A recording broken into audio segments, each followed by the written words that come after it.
Bueno, ahí puse a grabar. Bueno, muy bien, buenas tardes. Hoy es creo que la cuarta reunión con Celeste y con su sala de Niketán Yoga. Niketán es un nombre que yo personalmente tengo mucho cariño porque tiene que ver con Tagore y con toda una perspectiva de la educación, que es algo que tanto se extraña en este mundo, ¿no? Una educación de fondo. Bueno, el tema de hoy es una introducción a la psicología del yoga. ¿Por qué? Bueno, en general todos nosotros, sobre todo ustedes, son practicantes de Hatha Yoga en sus distintos formatos, más antiguos, más modernos, más fuertes, más medianos, más suaves. Y en muchos casos, por razones diversas, pero fundamentalmente por una difusión un poco acotada, se entiende que el yoga es el Hatha Yoga, pero en realidad no. Detrás del Hatha Yoga, que sería el yoga del cuerpo, o corporal, o como explica un maestro, el yoga que tiene por punto de concentración el cuerpo, detrás del Hatha Yoga está la dimensión del yoga. Es como si dijéramos, detrás del pino está el bosque. El yoga es un bosque, una selva.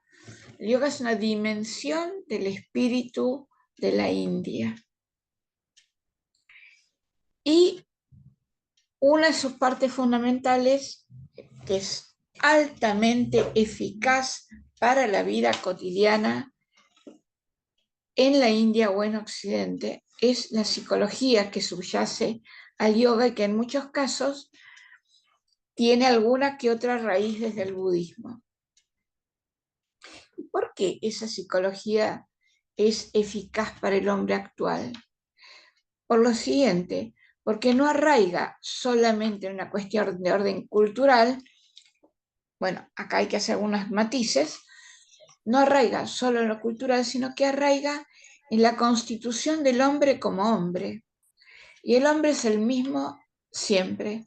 El hombre de las cavernas, el hombre del siglo XXIII, de Oriente, el hombre es el hombre. Entonces ese hombre tiene en su interioridad, en su encarnación, en su devenir, en su destino, tiene ejes, necesidades, requisitos, propiedades, potencialidades que deben ser desplegadas para que el hombre se sienta bien con él mismo y con su vida. Y esto es universal. Y la psicología del yoga apunta a esto.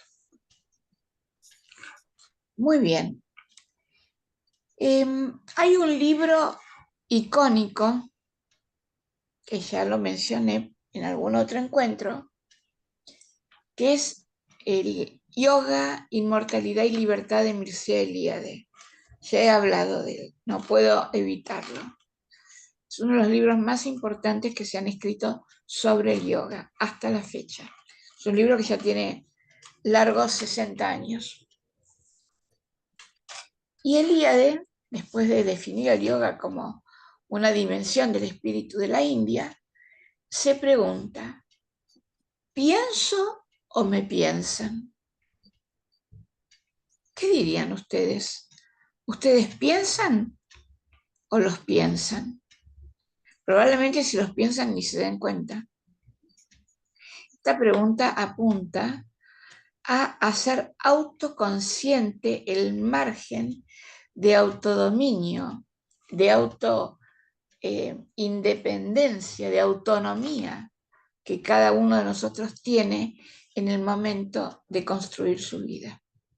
Construimos nuestra vida de acuerdo a las necesidades y designios de nuestra alma y por lo tanto de nuestro destino, o construimos nuestra vida desde los condicionamientos culturales de donde vivimos, o la mezcla. Pero el yoga va a apuntar a que seamos libres. Esto es, y para ser libres tenemos que empezar por ser autónomos. En su formulación clásica, como Darshana, dentro de los Yoga Sutra de Patanjali, el yoga, podríamos decir, simplificando desde luego, podríamos decir que el yoga empieza en el samadhi y concluye en el kaivalya. ¿Qué quieren decir estos términos? Sam-adi. Sam es un prefijo de la lengua sánscrita que indica unificación, conjunto, compactación, no sé si está la palabra compactación, cohesión, hacia, en este caso, adi. Adi es el principio, estar junto con el principio. Esto es lo que significa etimológicamente samadhi. Y kaivalya significa liberación. ¿De qué? De la materia. ¿Y qué es la materia? Nuestra estructura psicofísica. Bueno, la buena noticia de la tarde es que Samadhi tiene que ver con integrar los distintos planos que hacen al psiquismo para después, una vez que se integraron por reconocimiento, conocimiento y encarrilamiento, reitero, por reconocimiento y por reunificación y por encarrilamiento, liberarse de ello. Es decir, en el fondo nos tenemos que liberar de nosotros mismos, de nuestros aspectos psicológicos. Y bueno, y todo esto es un trabajito, un trabajo que cada uno hará en la medida de su empeño, de que lo necesite, de que lo desee realmente, de que pueda hacerlo en términos kármicos, desde que el karma lo habilite. Esto en Occidente sería que lo merezca, y que se esfuerce por ello. 3 ideas. Que realmente lo necesite o quiera. Que tenga la posibilidad kármica o merecimiento y que se esfuerce por ello.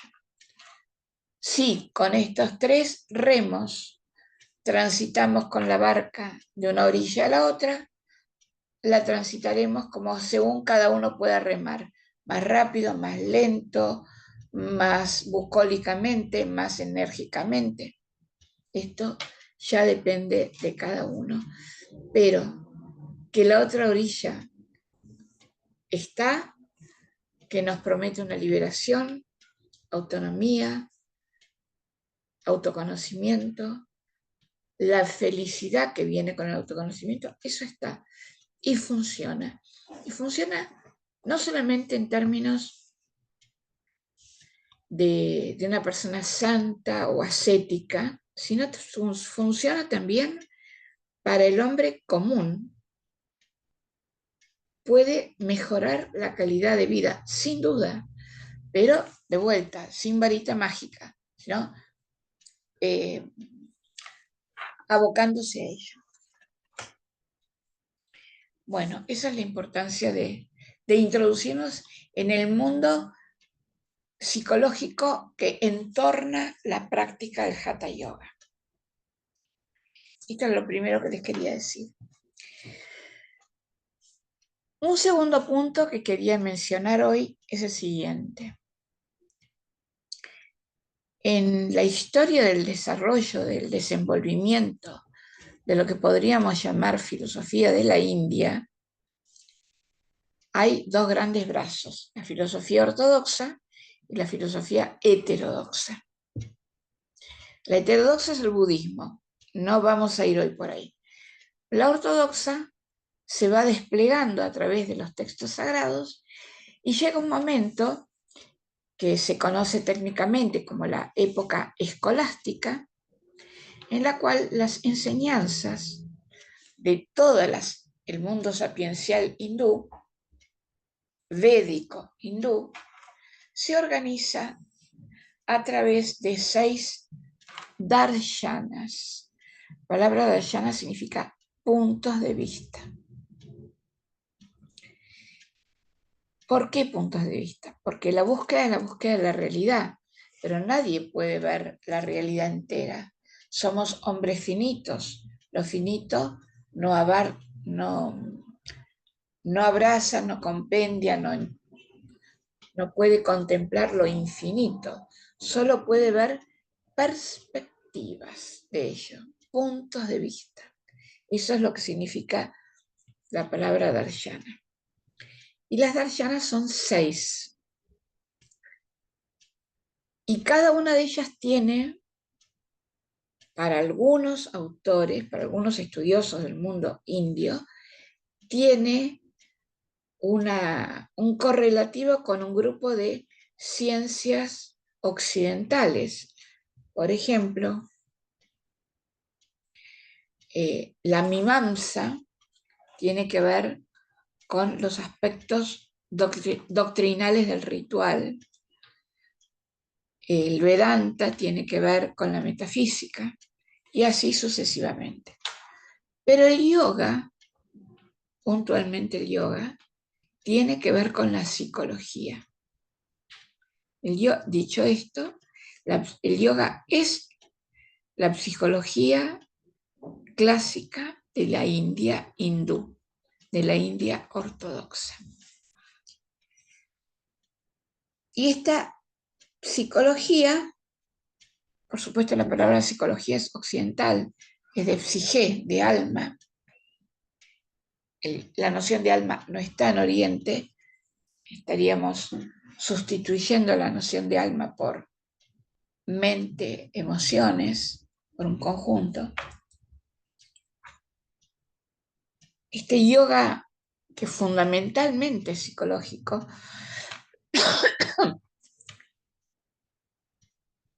se codifica en el momento clásico, como recién les mencionaba, se compendia en los Yoga Sutras de Patanjali. Pero esto no significa que Patanjali sea la única forma de ver el yoga. Hay muchas maneras de ver el yoga. Hay muchas enseñanzas previas y posteriores a Patanjali que forman parte del mundo del yoga. Por ejemplo, la sumatoria de información sapiencial. Información es una palabra discutible en este caso, pero para que me entiendan, ¿no? De datos sapiencial sobre el yoga, previo a Patanjali, en el mundo de las Upanishads, se denomina yoga barroco. ¿Por qué barroco? Porque da distintos elementos, pero no están organizados.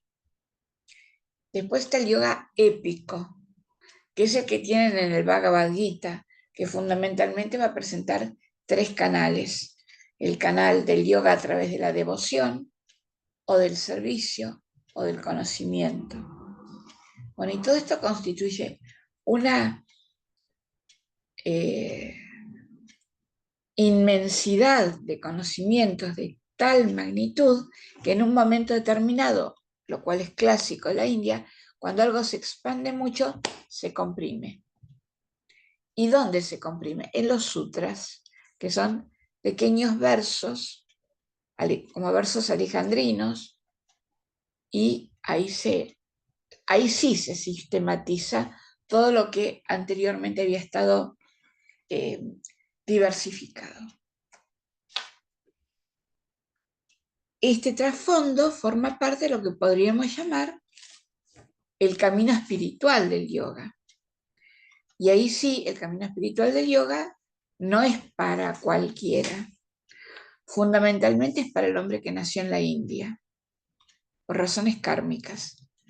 Pero también algunos aspectos de ese camino espiritual coinciden con los caminos espirituales de otras tradiciones místicas y metafísicas, y en su bajada y aplicación o apropiación en lo cotidiano se transforman en herramientas sumamente eficaces para mejorar la calidad de vida.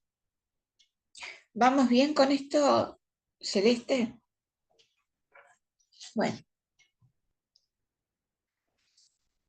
ahora bien, todo camino espiritual, toda búsqueda espiritual, el espíritu se define como la conciencia superior, como la experiencia de la realidad que es conciencia y de la realidad que siendo conciencia produce una beatitud en el interior, una, más que paz, una ampliación de la paz, de la calma, de la tranquilidad, del buen entendimiento, de la aceptación.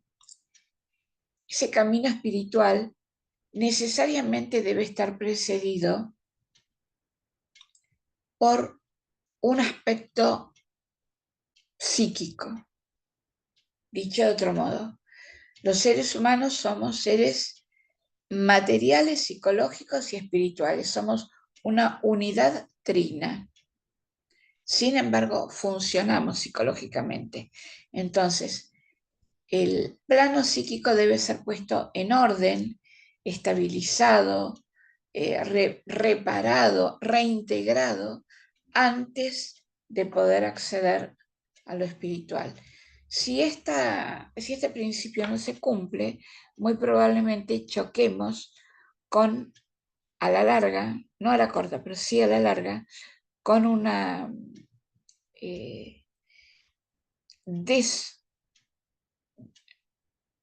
con un desfasaje psicológico que Jung lo llamaba inflación del ego. Los budistas también lo tienen, como que de repente compro todo el paquete, me subo a la montaña y creo que soy Brahman. Pierdo la capacidad de articular el ser con mi devenir tanto como el devenir se presenta en la vida de cada uno. Entonces es muy importante revisar el plano psíquico antes de embarcarse en un proceso espiritual. Y vuelvo, Patanjali a esto le llama, primero reintegro, reconozco, reintegro Samadhi y después me libero. Y cuando me libero sigo adelante, pero ya no estoy condicionado por la psique.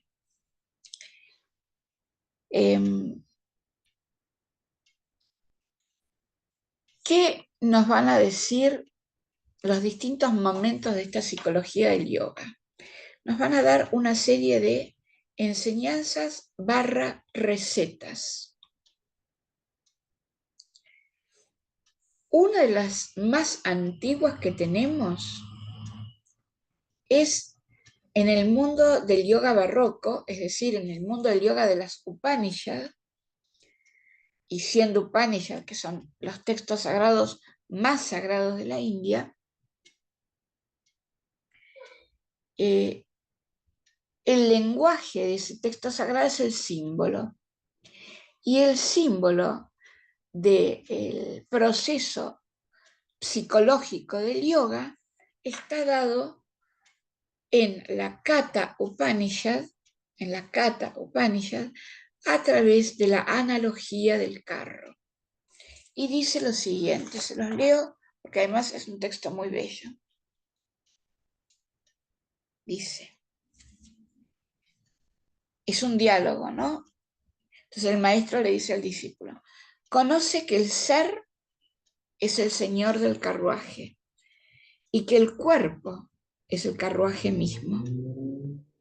Conoce también que la razón es el automedonte y que la mente hace las veces de riendas.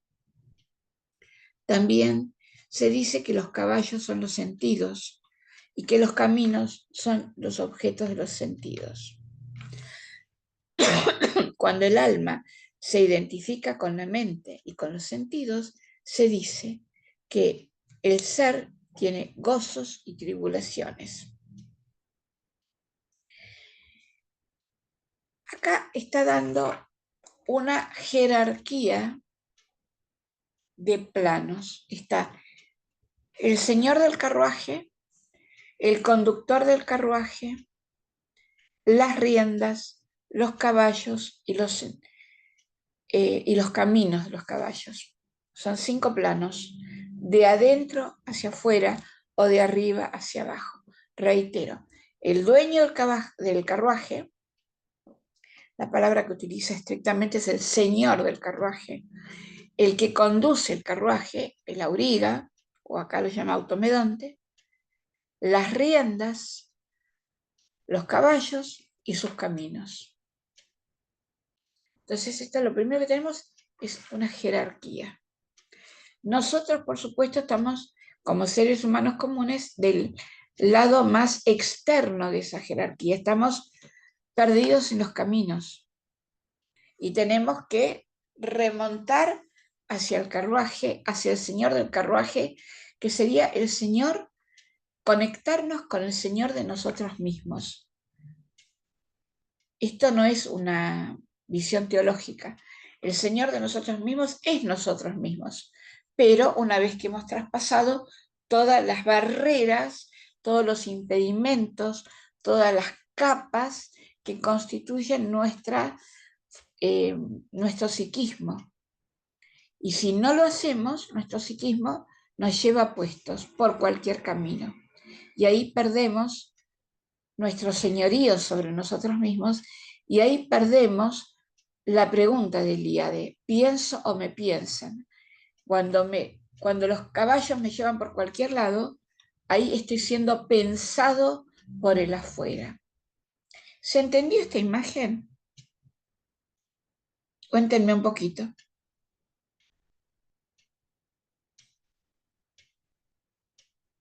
¿Vamos bien? Bueno, supongo que sí. Un místico occidental, nacido en Egipto, que dio clases en Roma, decía, el alma fuerte domina el afuera, el alma débil es dominada por el afuera. Esto es una variante de pienso me piensan, pero estas variantes se condicen con aquella enseñanza tan importante del oráculo de Delfos, conócete a ti mismo. Bueno, Perdón, volviendo. Olivia. Sí, ¿dónde estás? Ah, sí. Bueno, Fran. ¿Cómo estás, Olivia? Bien, bien, bien. Contame. Bueno, no, quería, o sea que yo lo pienso como que cuando sos consciente de tus pensamientos, vos estás pensando y cuando te perdés en el pensamiento, o bueno, a mí se me viene Sakshi, ¿no? Que sería como esa conciencia testigo que observa, pero a su vez no se identifica ni Sí, reacciona. Cuando te perdés de Sakshi y te perdés en esa nebulosa de esa infinidad de pensamientos, ahí es como que te piensan. sí. Así, También así. también, aun cuando seas consciente de tus pensamientos, la calidad de tus pensamientos puede ser condicionada. Ahí hay que aplicar el discernimiento, viveka. ¿Me entendés? Mm, mm. Ahí va, ya vamos a llegar ahí. Bueno, Bueno, pero son quiero como volver. varias capas, ¿no? Por supuesto, son varias capas. Mm, Son muchas capas. Pero fundamentalmente es la opción. O yo soy dueño de mí, que no significa que voy a hacer lo que quiero, sino que voy a hacer lo que tiene que ver con mi realidad más profunda, o no soy dueño de mí. Cuando no soy dueño de mí, el que me digita es el ego. Yo trato de evitar la palabra ego porque ya la escucho tanto que me pone loca. Me dice, todo el mundo habla desde el ego, bueno, no tienen idea, pero bueno, no importa. Entonces, primero tenemos que tener en cuenta que siempre está esta jerarquía.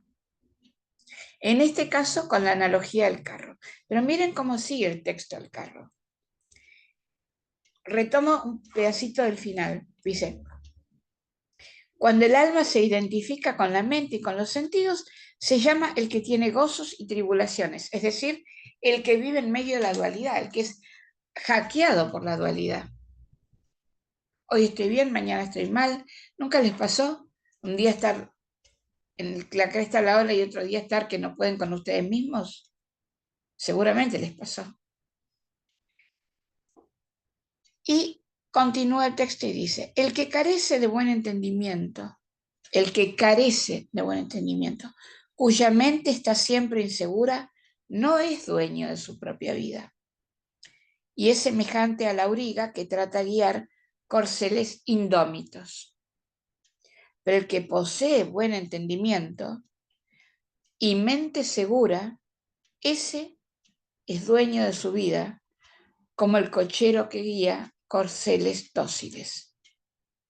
Bueno, esta es la exposición del yoga, de la psicología del yoga en la Katha Upanishad, que por supuesto, léanlo, piénsenlo, vuélvanlo, van a ver la importancia de conocer este mecanismo y preguntarse, ¿por dónde me están llevando mis corceles? Un punto acá son los sentidos, volveremos sobre ellos. Esto es casi lo más antiguo. La Katha Upanishad celeste es fuente del Bhagavad Gita, es anterior al Bhagavad Gita.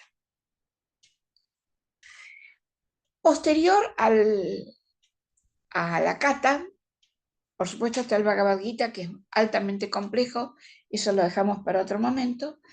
Hay un maestro muy interesante que se llama Apastamba. ¿Por qué es interesante? Porque Apastamba, creo que hablé de él en alguna clase, o sea, no. Apastamba era un maestro de la ley, estaba escribiendo un tratado legal. Y en medio del tratado legal, echa como un párrafo, una nota al pie sobre el yoga. Y dice, y define al yoga del siguiente modo, él dice, el yoga es el medio para evitar los obstáculos de la vida. Muy interesante esa definición. Pero lo que sigue a la definición es terrible. Es poner una disciplina 1000 por 1000 sobre uno mismo. Y él distingue entre qué son los obstáculos y dice cómo trabajarlos. Los obstáculos son los mismos de Patanjali. La inquietud, el temor, la duda, los celos, la envidia, la ira es terrible, es lo peor de todo. Y él da como gran, con cartel de neón, como gran remedio para liberarse de los obstáculos, el desapego. Claro, pasa que el desapego tiene algunos anexos. El desapego no es un enchufe eléctrico que lo enchufo o desenchufo. El desapego tiene sus bemoles. Y para Apastamba va a haber 7 modos de aplicar el desapego. En primer lugar, y esto es muy interesante y esto es útil, por ejemplo, para las dietas, cambiar el foco de atención. Si yo estoy apegado, por decir algo, a la leche, cambio el foco de atención al agua. Cambiar, o estoy apegado, o me encuentro, en un ejemplo más maduro, me encuentro muy apegado en un vínculo, en una relación de amistad, pongamos amistad para no complicar, llevar mi foco de atención hacia otro vínculo. No para desarmar el vínculo, sino para que las turbulencias emocionales que afectan al primer vínculo y que producen el apego tengan espacio para autorregularse. ¿Se entiende esto que estoy mencionando? Otro elemento del apego, de las técnicas de desapego de Apastamba, que yo tengo una charla sobre Apastamba, Celeste, después, si me haces acordar, te la paso. Y si querés la compartís, que es más técnico, es el amplificar nuestros intereses, por decir algo. Si soy especialista en arte y tengo apego por comprarme todas las obras de arte que me agradan, bueno, armo una galería de arte y pongo esto a disposición del todo. Bueno, y de ese modo él va trabajando el desapego. Apastamba. el yoga es el modo de evitar los obstáculos en nuestra vida. Receta general, desapego. Desapego y devoción. Pero no puedo tener devoción si no limpié el desapego, que en el caso de Apastamba se llama vairagya. Hay 3 palabras sánscritas para el tema del apego o del desapego. Y la particularidad de esta palabra, vairagya, vai es sacar, quitar,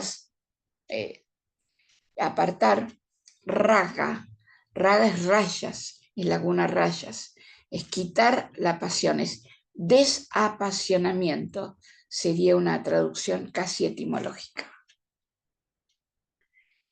Y después viene Patanjali.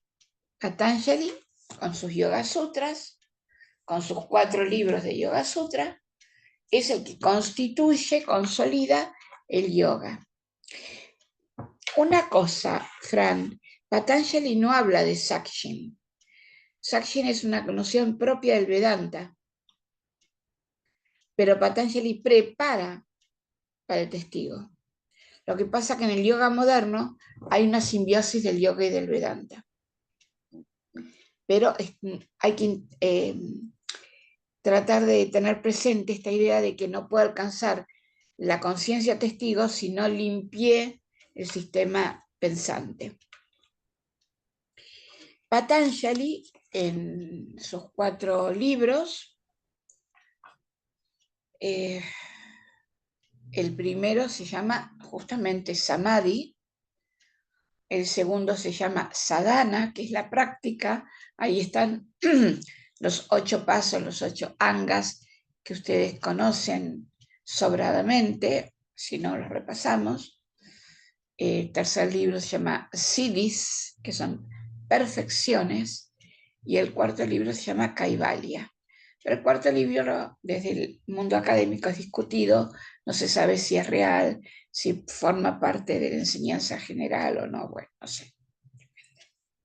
A su vez, el primer libro tiene un corte, creo que es en el versículo 30, no estoy segura, donde se introduce la sección Ishvara.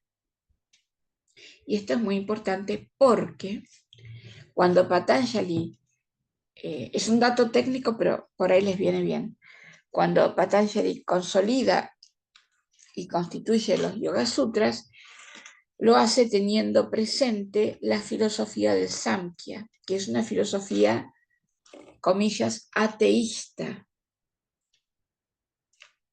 No concibe la idea de Dios como lo divino o como el Señor.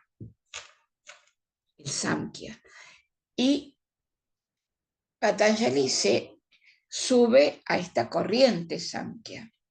Pero en un momento determinado, él va a poner entre sus enseñanzas para el aquietamiento de la mente, va a poner la devoción al Señor.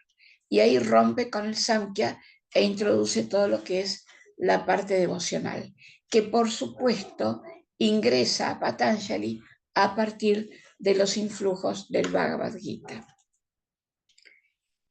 Bueno, ¿qué aporta Patanjali estrictamente a la psicología del yoga?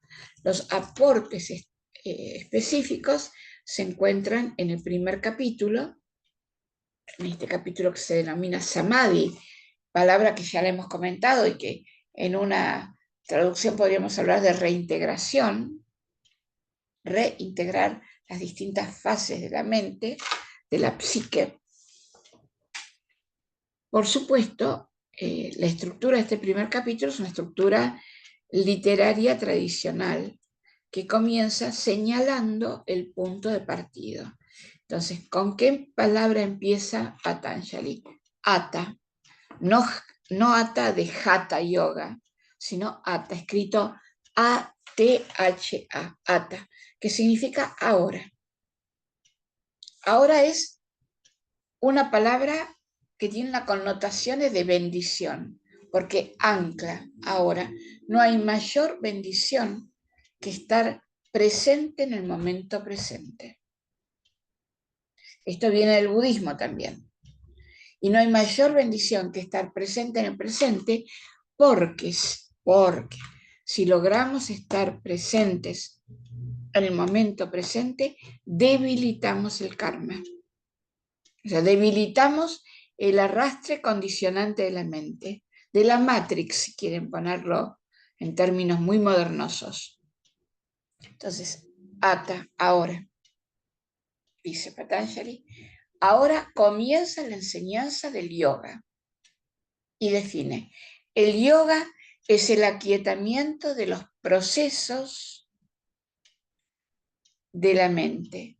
Y ahí utiliza la palabra chitta vritti, con esta idea de vritti como vórtice. No es que dejo de pensar, no se puede dejar de pensar. La mente en blanco no existe. Lo que se puede dejar de hacer es estar enroscado en un pensamiento reiterativo que tapa, obstruye la mente, el pensar. ¿Sí? Bueno, entonces el yoga es el aquietamiento de estos chitta vritti.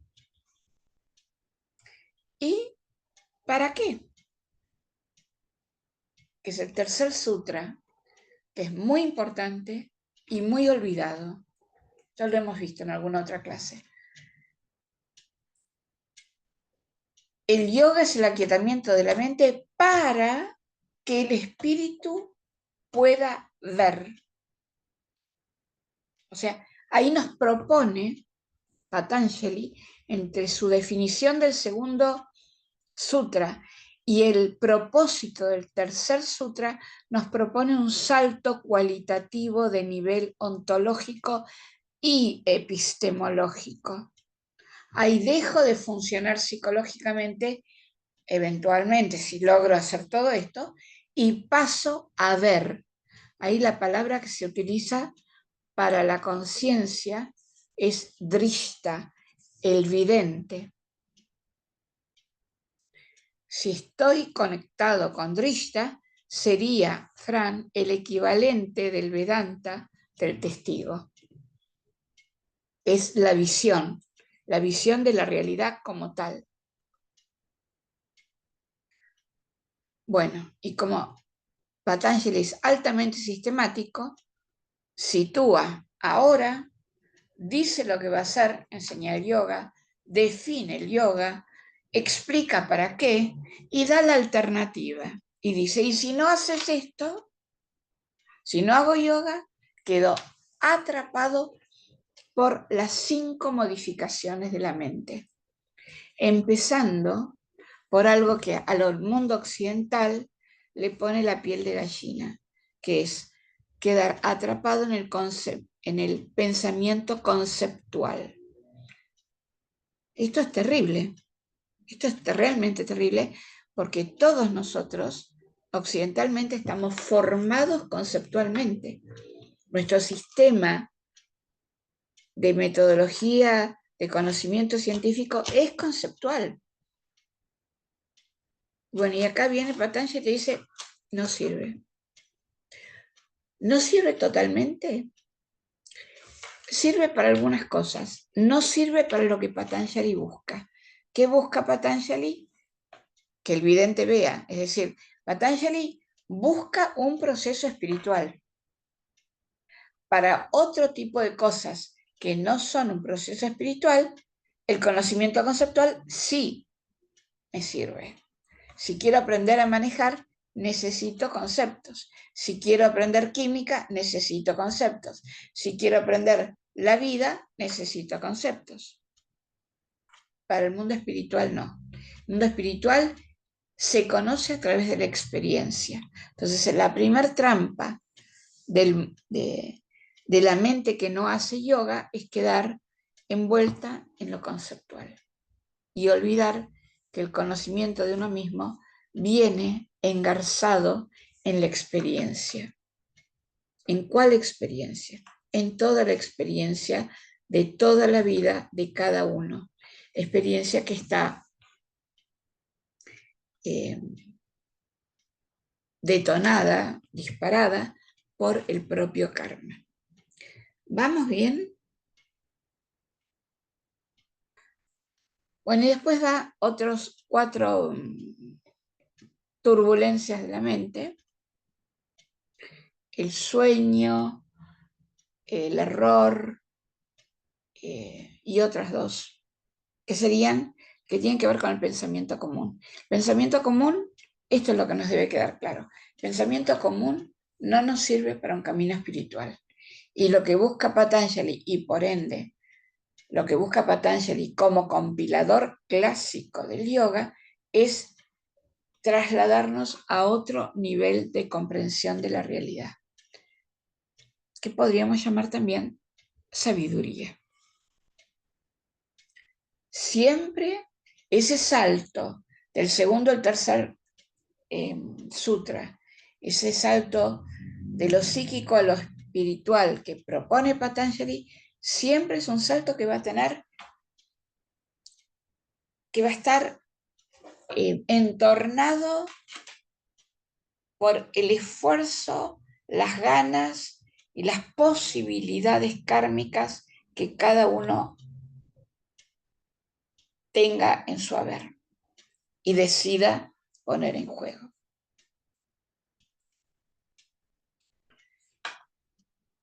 ¿Cómo vamos? Me gustaría que me cuenten un poquito.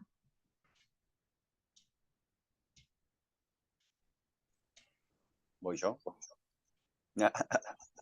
No, yo me quedé, perdón, Olivia, me quedé desde el comienzo donde dijiste que, bueno, Chitta Vritti, porque hay algunos autores que en vez de decir el aquietamiento hablan de la cesación. Yo entiendo como la cesación como que se apaga por completo. Y vos planteás de que la mente prácticamente es imposible que se apague por completo, que me parece más, por lo menos yo siento que a mí me pasa más eso que llegar literalmente a la cesación. Pero bueno, cuando uno, por ejemplo, está observando la respiración por la nariz y conecta más con el sentir y no tanto con el pensar, o sea, no sé, el aire fresco al inhalar, el aire tibio al exhalar. Yo me quedo solamente en el sentir, sin juzgar lo que siento, ni que cuando sentí el aire tibio me llevó a un lugar donde estuve viajando en un clima Sí, cálido, sí, o sea, sí, sí. la, Nada más sin que la que... mente se vaya, solamente el sentir. O Sí, sea, el sentir es parte del pensar. es parte del aparato psíquico. Pero ahí también De- de- ahí también uno puede decir, bueno, sigue la mente moviéndose, porque yo no siento que haya ahora mucha te mente explico. ahí. Bueno, lo que pasa es que acá tendríamos que ir a parar a qué es la mente para el indio, con lo cual terminamos la reunión esta dentro de 18 años, aproximadamente. Es verdad que si bien el sentir es parte de la construcción del aparato psíquico, el sentir puede ser más sabio que el pensar, no te enrolla. ¿Entendés lo que te quiero decir? Por ejemplo, en artes marciales, vos sentís el movimiento o no sentís el movimiento de tu oponente. ¿Qué haces cuando estás haciendo un movimiento de arte marcial? Estás sintiendo cómo se mueve el otro. Cuando haces un asana, ¿cómo la acomodás el asana? ¿Pensás en el asana o sentís el asana? La sentís. Bueno, pero bueno, ahora, eh, eso por un lado. Pero aún así, en el trasfondo de los telones del fondo, perdón la redundancia, la mente sigue activa. Ahora te voy a explicar por qué.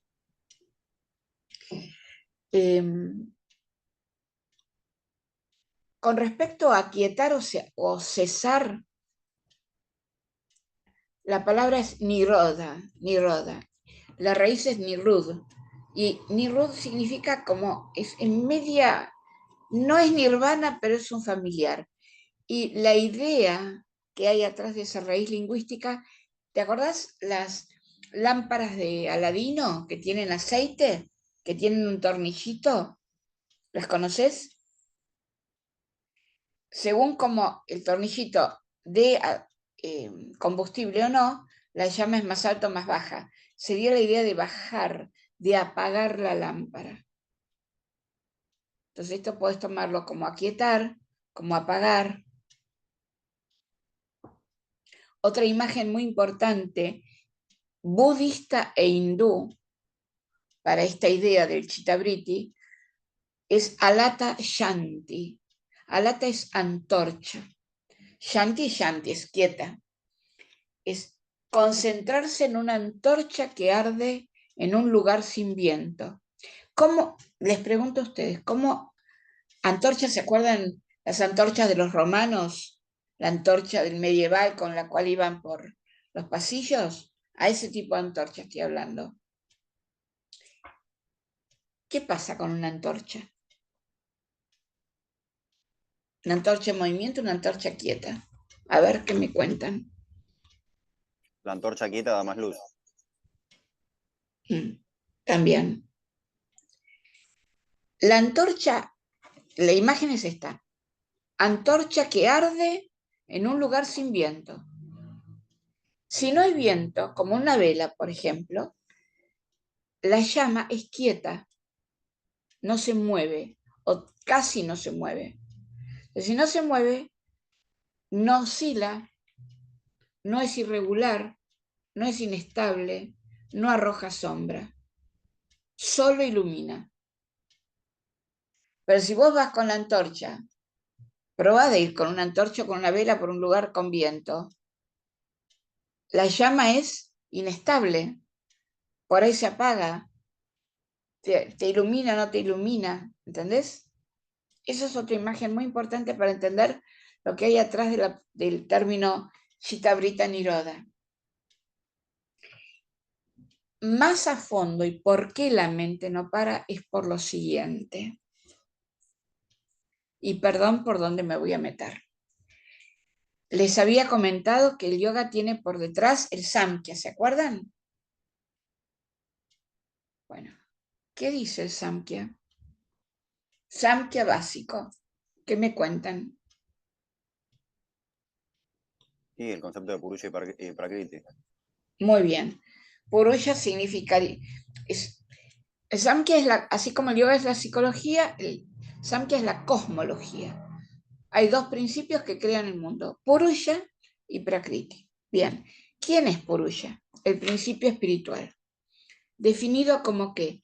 Como conciencia. Ahí esa conciencia es la conciencia del drashta, el que ve, el testigo. Ok. ¿Quién es Prakriti?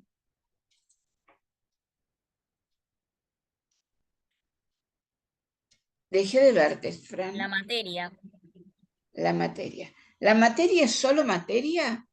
No, es energía y materia. Es la materia invisible y la materia visible. La materia, esta Prakriti tiene como característica opuesta a Purusha, que es el principio consciente, el ser un principio inconsciente. Y además complejo. Está conformado ¿por quién? Por las gunas, por las cualidades de la energía materia, las cuales son dinámicas, no paran nunca, no paran nunca. En el hombre, ese compuesto Purusha Prakriti es su nivel espiritual y su nivel psicofísico. Con esto les estoy diciendo que la psique es material, la psique es energía, la psique es Prakriti. Y porque es Prakriti, porque su producto Prakriti está construida por las gunas. Las gunas no paran nunca. Luego la mente no para nunca. ¿Vamos bien, Fran? Va aclarando. Claro, lo que pasa que es esto dicho así en una clase abierta, es como una pesadilla, pero va por ahí. En muchas escuelas antiguas de yoga, por ahí la escuela brasilera de Hermógenes, que fue un maestro de los 50, Blay mismo, hablaban de que la mente tenía que ser más sátvica. Y esto también lo tomaban del Bhagavad Gita, pero lo tomaban por esto, porque la mente no para. Entonces, tras que no para, ¿qué podemos hacer con esto que no para? Bueno, por lo menos que se mueva en su opción más luminosa, más concentrada y más benéfica, que eso es lo que es la energía del sattva. ¿Sí?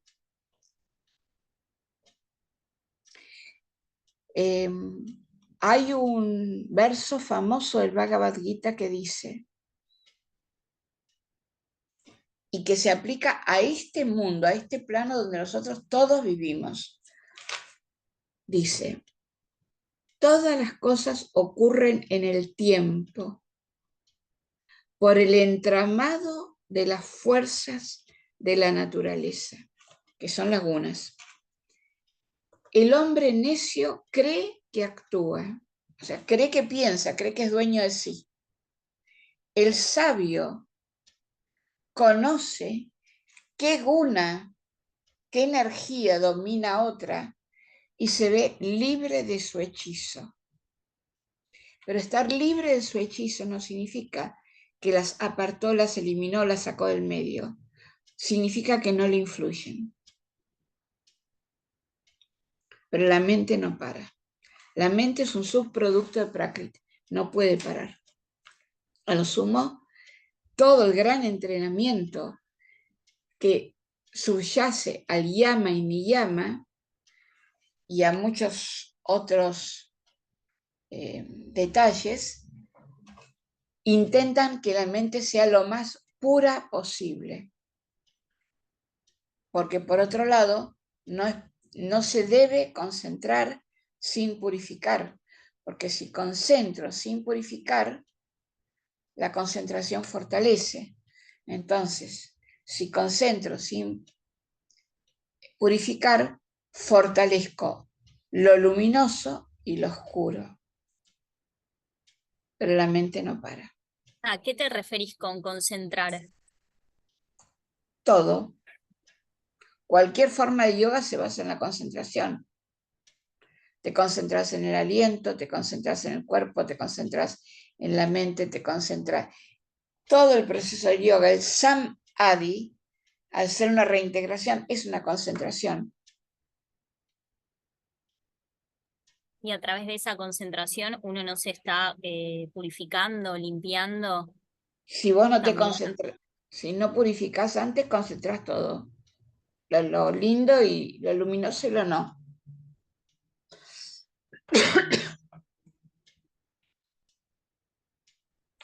A mayor luz, mayor sombra. En este plano de la dualidad. No te olvides que vivimos acá, en el plano dual. Estamos regidos por la dualidad. Incluso el tercer ojo, como chakra en su iconografía, en su simbología, tiene 2 pétalos. Me está avisando que la dualidad está presente. Una persona, qué sé yo, la sabiduría popular, ¿qué se dice? La gente muy calma. ¿Nunca escucharon hablar que la gente muy calma mejor no verla enojada? Bueno, por eso. Pero el trabajo interior que la persona calma puede hacer para ser calmo, no, yo no quisiera ver a esa persona enojada, porque el voltaje es el mismo pero para el otro lado. Lo único que atraviesa la dualidad es la comprensión del vidente o del testigo.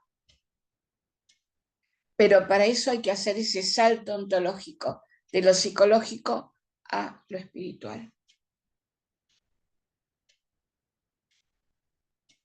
Y ese salto ontológico hay que hacerlo aplicando todas las recetas que va a dar Patanjali. ¿Y cuáles son esas recetas? Hasta ahora vimos el planteo. Entonces él, habíamos dicho, ubica, define, menciona el propósito y da la alternativa. Si vos no haces yoga, te quedás presa de las turbulencias de la mente. Ok, bueno, hagamos yoga.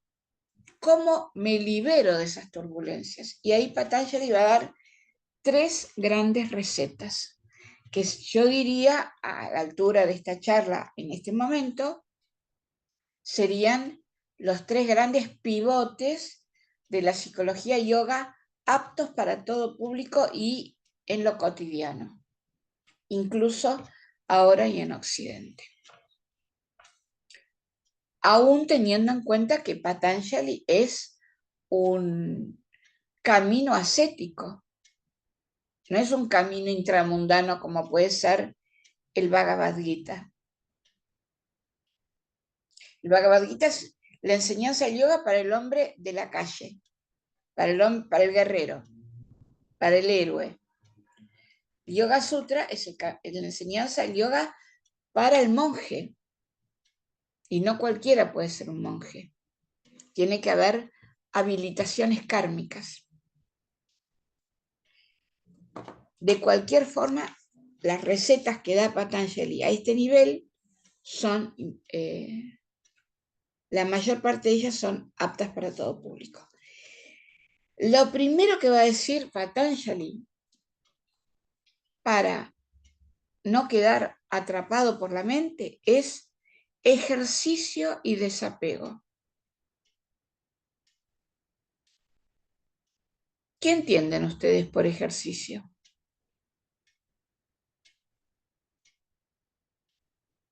La constancia de la práctica.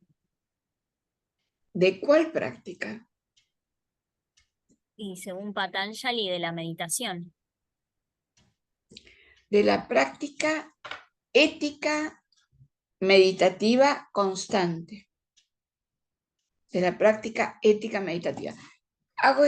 Te hacía esta pregunta porque mucha gente entiende que la práctica es la práctica de asanas y no es la práctica de asanas. Es la práctica de una actitud de vida ante la vida.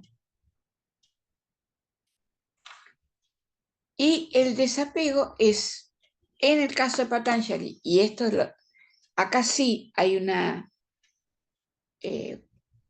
un detalle que limita dentro del campo de lo ascético.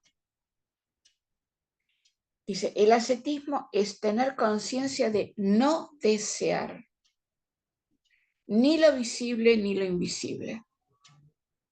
Hay muchas visiones del desapego, ya lo había comentado y por eso traje a colación a Apastamba.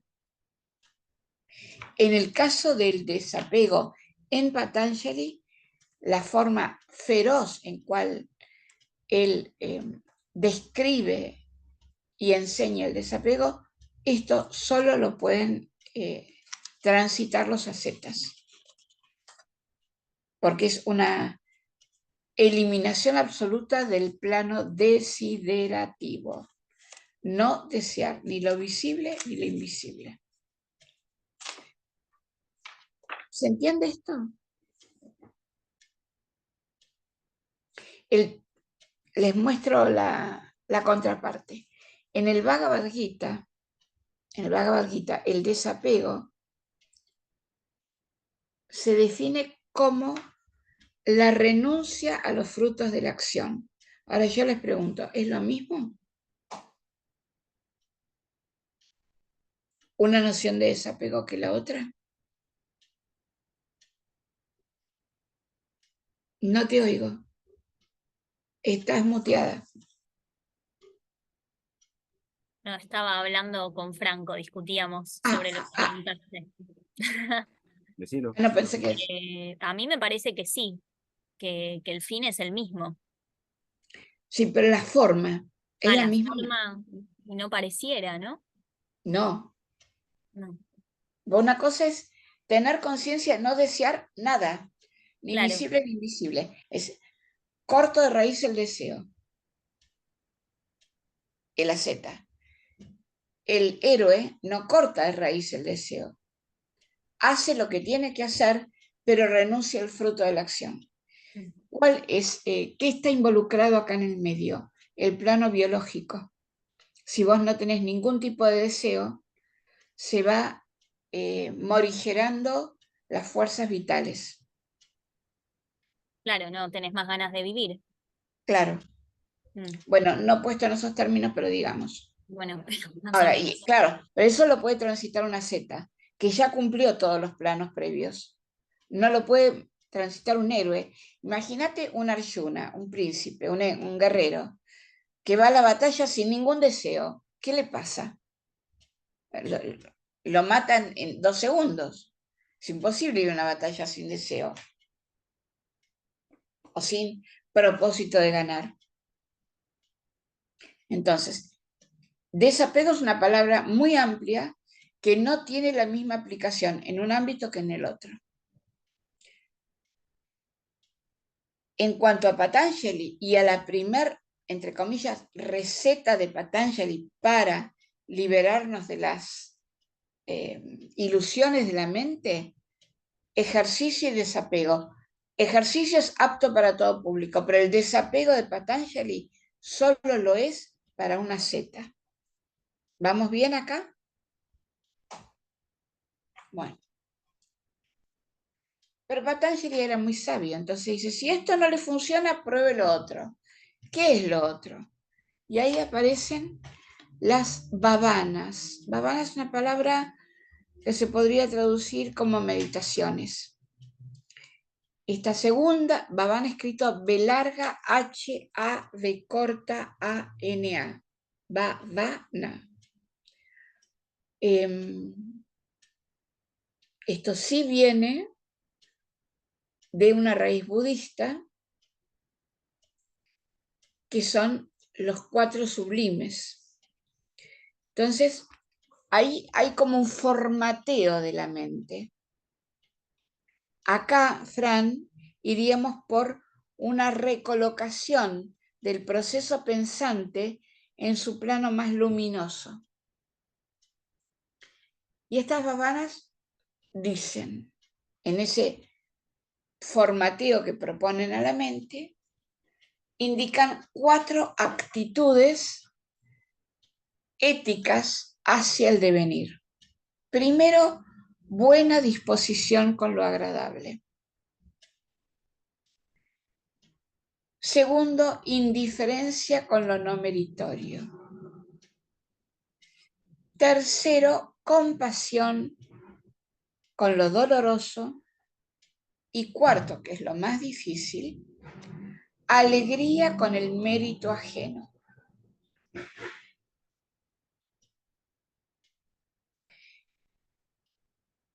Esto viene a su vez de la disposición al bien, la ecuanimidad, la compasión y la benevolencia o el amor. Perdón, Sería Olivia, perdón, ¿eh? Es parecido como a los términos budistas, ¿no? De metta, karuna, upekkha, ¿no? Sí, sí, sí, son esos. Viene de Son ahí, esos puestos en términos de Patanjali. claro. ¿Por qué son tan importantes? Porque la buena disposición genera fuerza y sin fuerza no hay entendimiento.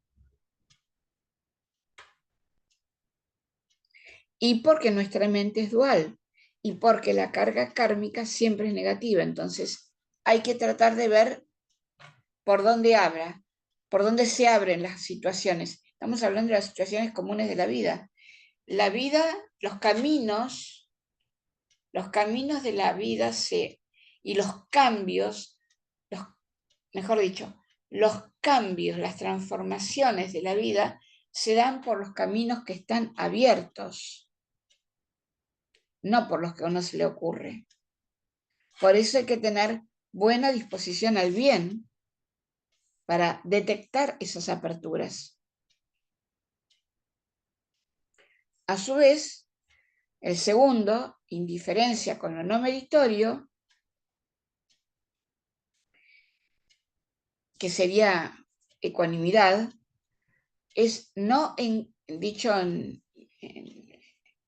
términos coloquiales, no engancharse, no tomar nada personal, no enroscarse con el ego, indiferencia con lo no meritorio. Eso es hiper útil.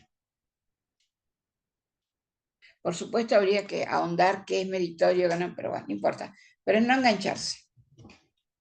Compasión con lo doloroso es budismo central.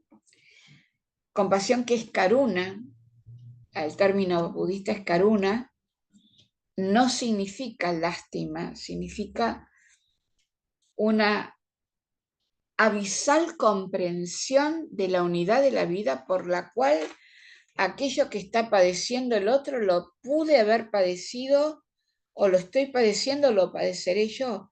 Todos padecemos. Compasio, pasio es padecer, es sufrir. Es acompaño al otro por solidaridad, no por lástima, y porque la vida es una, y porque todo es interdependiente.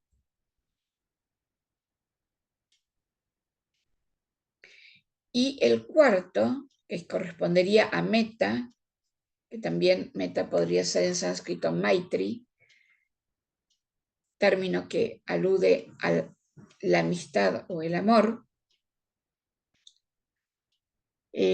Alegría con lo meritorio, y el comentarista te va a decir, alegría con lo meritorio ajeno. Eso no solamente es un precepto fundamental, sino es una contrafuerza ante la negatividad de la mente oscura.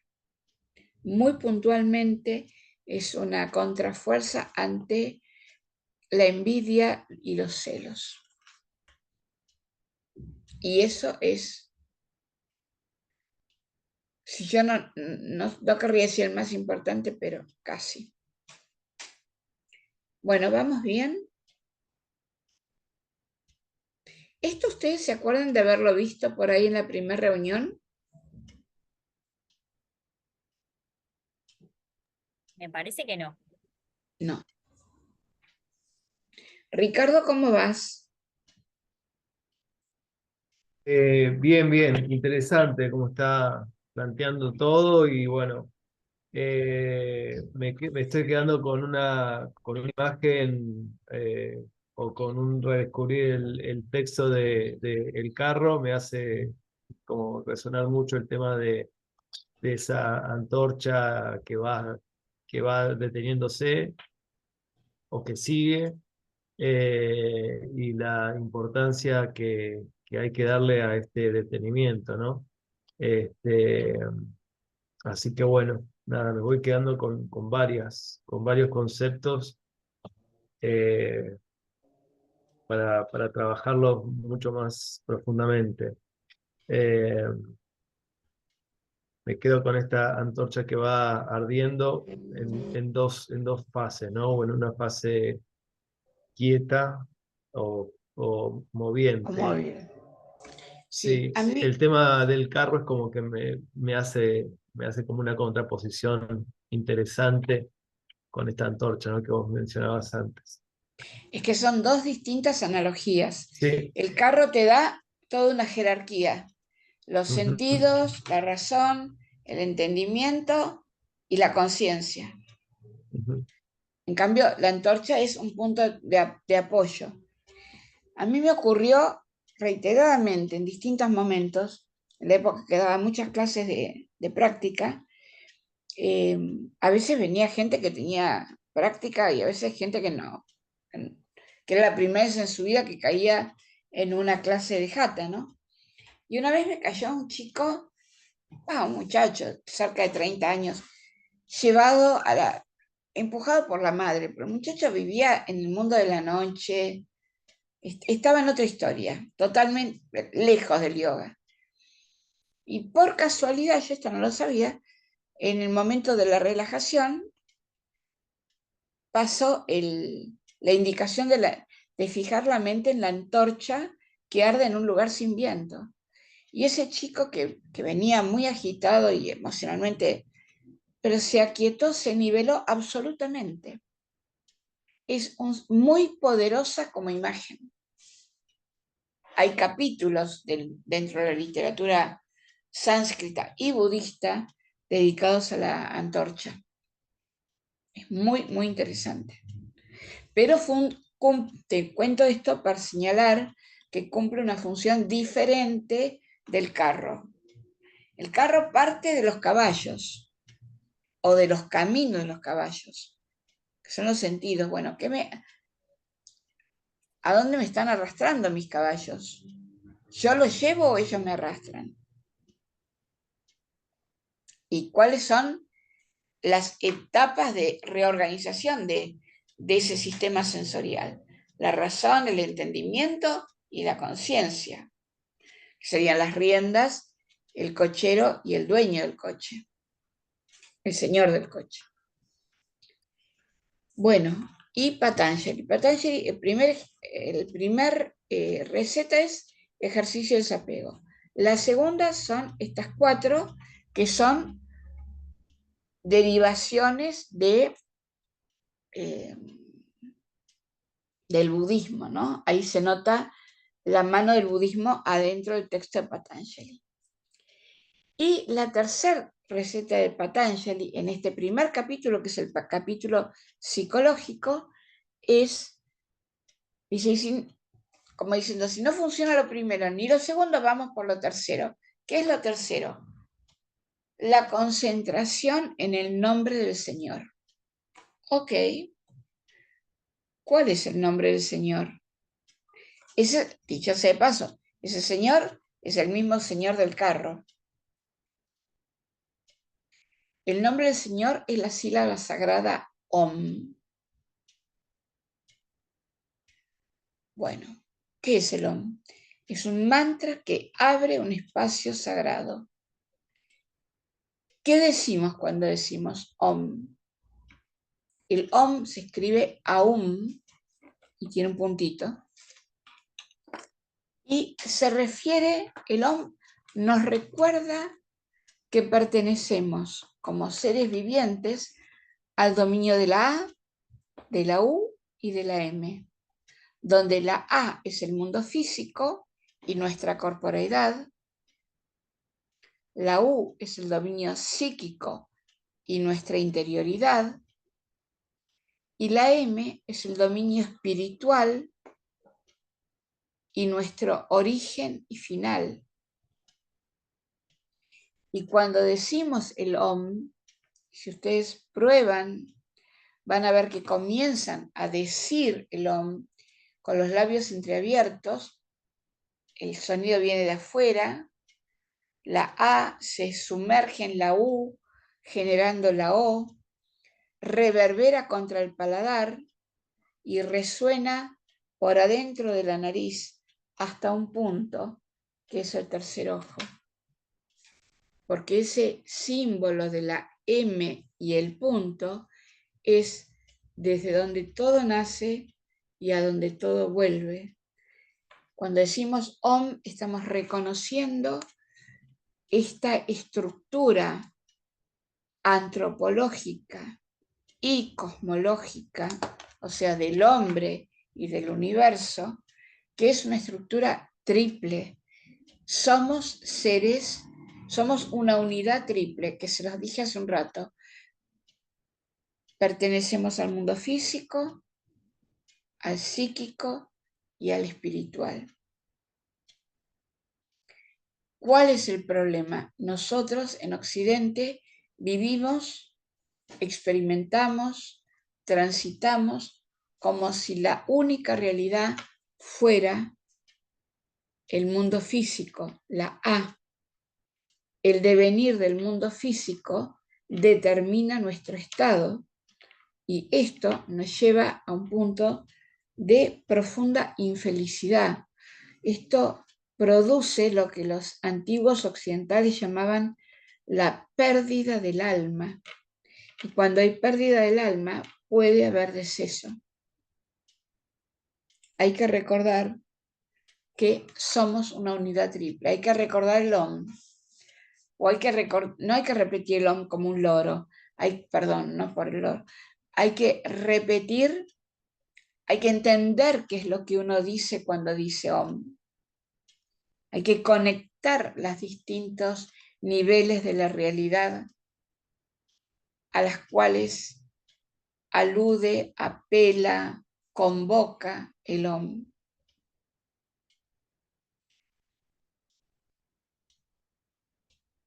¿Y qué más dice Patanjali en este primer capítulo, que es su capítulo psicológico?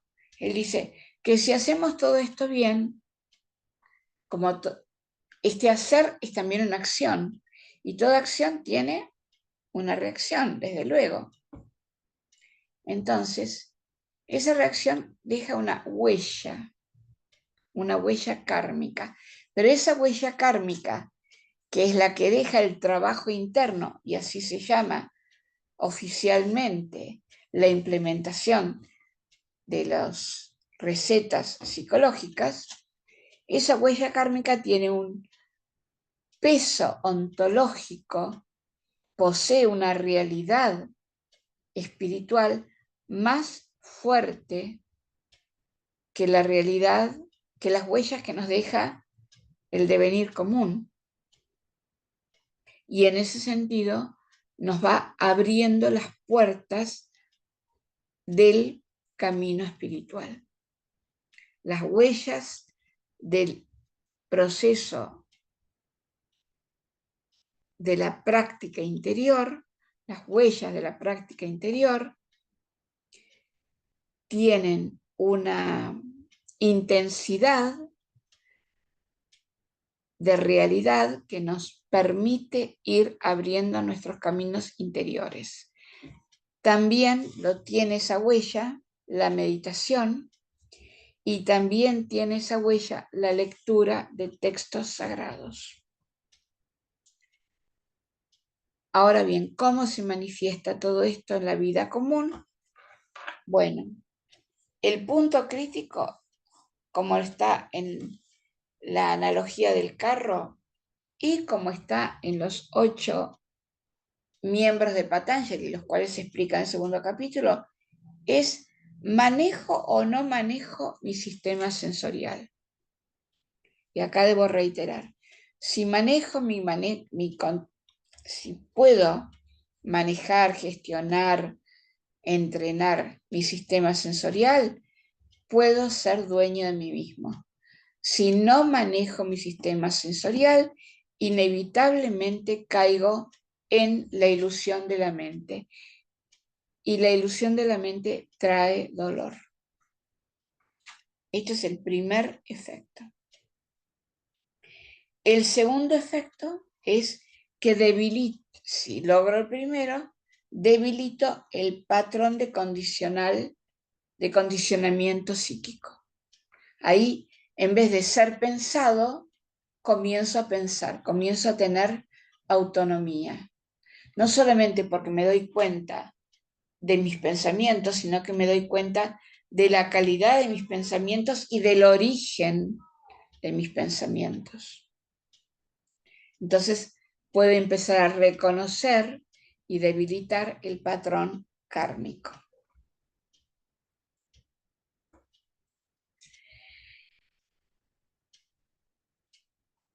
Con respecto al control sensorial, quiero volver sobre esto. ¿Qué hace un animalito cuando está enfermo? Un gato, un perrito. ¿Se queda? Quieto. Sí. Se va a un rinconcito y ¿qué hace con las patitas? Se va para adentro, Sí. como una bolita. Es más, su extensión corporal se contrae, se concentra y dormita. ¿No? ¿Podríamos decir esto? ¿Qué te parece? Sí, sí. Bueno. Podríamos, en base a esto, decir que un animalito enfermo o afectado, no necesariamente enfermo, pero afectado, está concentrándose y cerrando su sistema sensorial y se sanan, ¿no? Sí. Bueno, nosotros también somos animalitos afectados. afectados por, decía un poeta por ahí, estamos enfermos de eternidad. Nos falta la eternidad. Nos falta el contacto con la eternidad. Y si nos falta... ¿Cómo? No, a mí se me viene a la cabeza esto de meterse hacia adentro y ser un poquito más consciente, cómo ayuda también a quemar esas semillas kármicas. Yo a veces cuento un ejemplo como cuando me pasó cuando era chico, algo que me quedó muy en la mente. A ver. Me encontré en la casa de mi papá con una serpiente una serpiente bastante grande. Y yo la agarré con una tijera, la rocié en alcohol y la prendí fuego. Y todavía tengo el recuerdo de cómo esa serpiente digamos, se fue muriendo y emitió un sonido de dolor.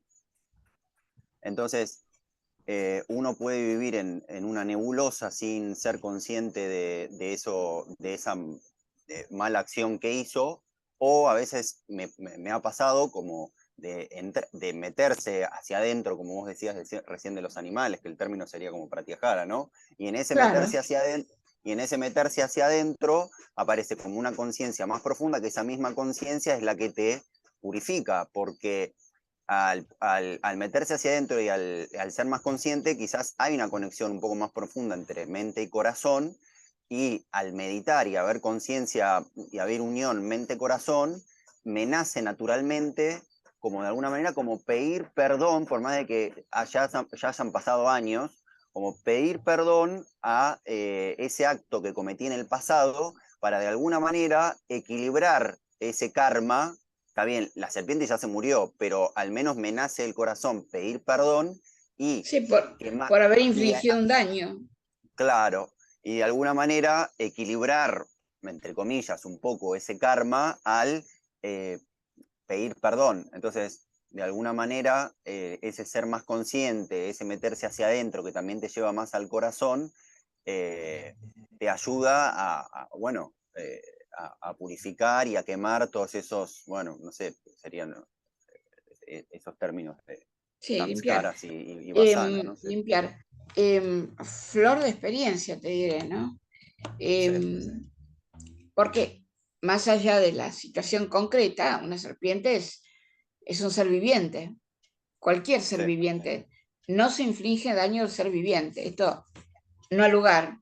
Pero desde luego, un niño ante una situación de emergencia algo iba a hacer. Muy, muy creativo lo tuyo, para decirlo de un modo... Perdón, ¿dónde vivías? No, mi papá en ese momento vivía en zona norte, entonces entraban como estos camalotes del río que a veces venían con serpientes, y una vez apareció una, ni siquiera tuve peligro de nada. Olivia fue de un nene quilombero y malo de encontrar algo y decir, bueno, lo rocío, te estoy hablando cuando tenía, no sé, 10, 12 años, rociarlo en alcohol y decir, lo maté. Entonces, bueno, a veces puede que en un momento de meditación uno se le venga todo ese vómito de la conciencia de decir, bueno, esto Sí, necesito pedir perdón, porque evidentemente uno se vuelve más sensible y tiene como una necesidad bueno, no sé, de sí, pedirle más perdón a sensible algo. y más consciente. Y por Mm, supuesto, el perdón al otro y a uno está absolutamente ligado al proceso de liberación, sin duda. mm, No hay sanación ni liberación sin perdón. mm. Sí, eso sí. Y de Y, esos ejemplos, digamos, uno debe tener infinidad, ¿no? Porque tampoco soy un Buda que dice una mala acción en mi vida, seguro, sino ni que hay hablar, ni hablar. miles. Entonces, bueno, es ese. Sí, qué sé yo, hasta poner raíz para las arañitas. Pero Claro. bueno, Sí, sí. de cualquier manera, yo el ejemplo del animalito lo traía en términos del pratyahara, ¿no? Que para sanar hay que concentrar y bajar el sistema sensorial. No hay vuelta, no hay vuelta. Esto te lo van a decir todos los textos de yoga, antes, después, en el medio, todos. Porque eso permite hacer justamente como dice la Maitri Upanishad, llevar la mente al corazón. La Maitri Upanishad, en una traducción que es particularmente poética, dice: hasta que el discípulo no esté entrenado por completo, debe guardar su mente en el corazón, porque el hombre se transforma en lo que piensa. Este es el misterio de la eternidad. ¿Y qué significa acá? No es unir mente y corazón, es guardar la mente en el corazón. ¿Por qué? Porque la mente es dual.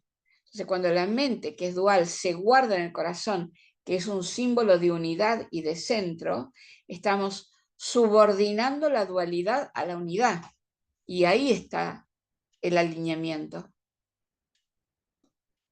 Eso es muy interesante.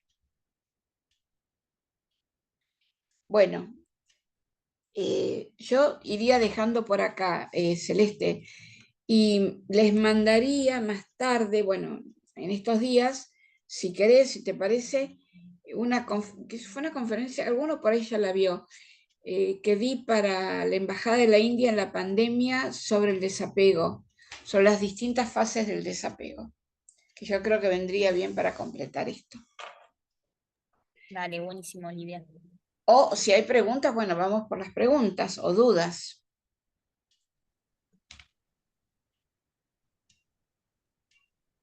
No, la verdad, A mí se me viene para sumarle a la charla que hablaban de la antorcha como una imagen y quizás llevándolo a la práctica, Trataka.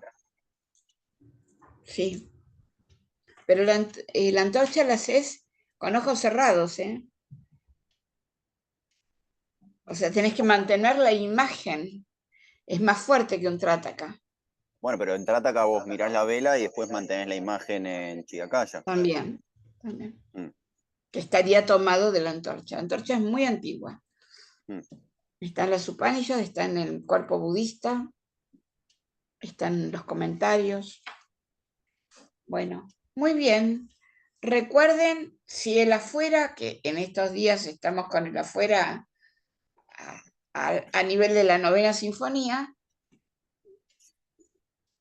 apaguen los televisores, la radio, el WhatsApp, un poquito de interioridad. Es necesario. No hay camino, dice un poeta, no, un filósofo latino, no es posible sin cuidar el alma. Y nosotros en este momento no estamos cuidando el alma y así nos va. No hay que ir con los caballos, hay que ir desde adentro del carro. Oli, Se organiza. Sí, decime. Perdón, yo me había quedado, perdón, chicos, pero me quedó como muy resonando el tema de Elon, ¿no? Dando vueltas.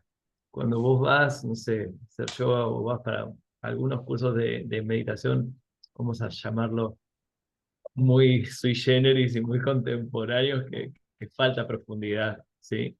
Como salga, no. Hay un recorrido, vos mencionás algo como muy interesante, ¿no? Que uno lo va dejando de lado, o hay gente que lo va dejando de lado también. Hay un recorrido muy interesante de dónde nos convoca y dónde inicia, ¿sí? El AUM, ¿sí? Pero digo, no es hace como te salga, a Bueno, todo. Digo, ahí hay un no respeto hacia un momento como muy sagrado, digo, ¿no? Entonces, sí, pero digamos que por un tiempo podría ser como te salga, como una manera de entrar en la vibración. Pero después tiene que salir. Y después tenés que tener capacidad sonora, tenés que tener para poder entonar, qué sé yo, hay gente que tiene oído y hay gente que no tiene oído. Pero sí, hay toda una movida con el OM. Eso está explicado en la Mandukya Upanishad.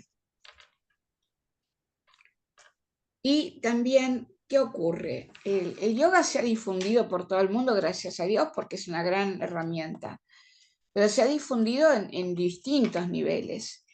Y también hay muchas apropiaciones de la New Age que no están mal, pero que carecen La New Age simplifica. Cuando simplifica se lleva todo lo que es requisitos y condiciones previas, todo eso lo omite.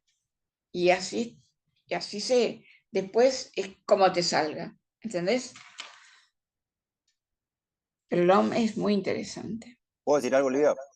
Por supuesto, por supuesto. No, porque otra manera de entender el OM también puede ser como esa O, porque uno no canta el no pronuncia mucho el AUM, sino que es más OM. Y en sí. esa O que puede representar el mundo externo, la M que puede representar el mundo interno, y el silencio que puede representar el mundo espiritual. Y a veces me ha pasado de decir en alguna clase, como que le den espacio, porque si no parece como vos decías como que uno está siempre ahí en la materia, ¿no? O en la mente. Y a veces siento en alguna que otra clase como que ellos pueden estar como apurados por volver a inhalar y volver a cantar el OM. Entonces, bueno, dividí toda tu capacidad pulmonar, la puedes dividir en 3, donde le das un espacio a la O, le das un espacio a la M, y le das un espacio al silencio, que sería como una especie de cumbaca externo, donde justamente ahí, en esa retención de la respiración con los pulmones vacíos, se apaga todavía un poquito más el bocho. Sí, igual acordate que la O es la AU, es la materia y la psique. La M es lo espiritual. El silencio sería lo supremo, la raíz de lo espiritual. En términos del Vedanta, la M sería el Brahma Saguna y el silencio el Brahman Nirguna. Lo causal. Y claro, causal es es muy interesante el tema del silencio porque hay dos silencios. Hay un silencio que hago y hay un silencio que descubro. Y el silencio que descubro es el que me trae entendimiento. Eso hoy lo estaba leyendo justamente en este libro muy lindo. La revolución del silencio de Consuelo Martín.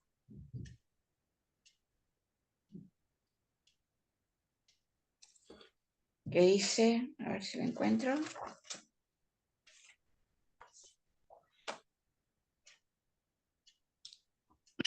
Miren lo que dice.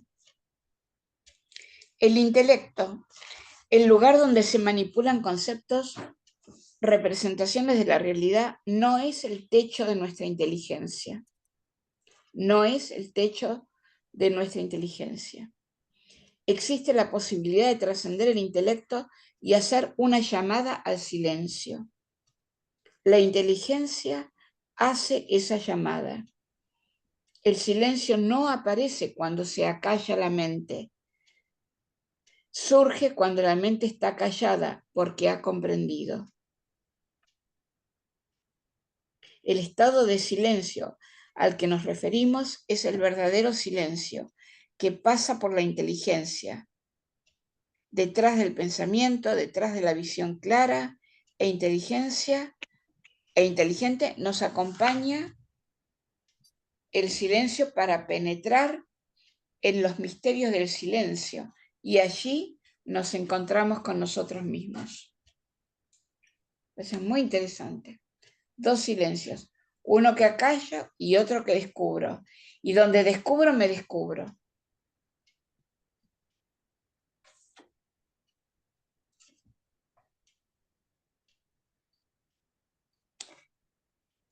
Muy bien. Hasta acá llegamos hoy. No es, Laura está escribiendo, pero no entiendo. Bueno, gracias, Laura. Muchas gracias.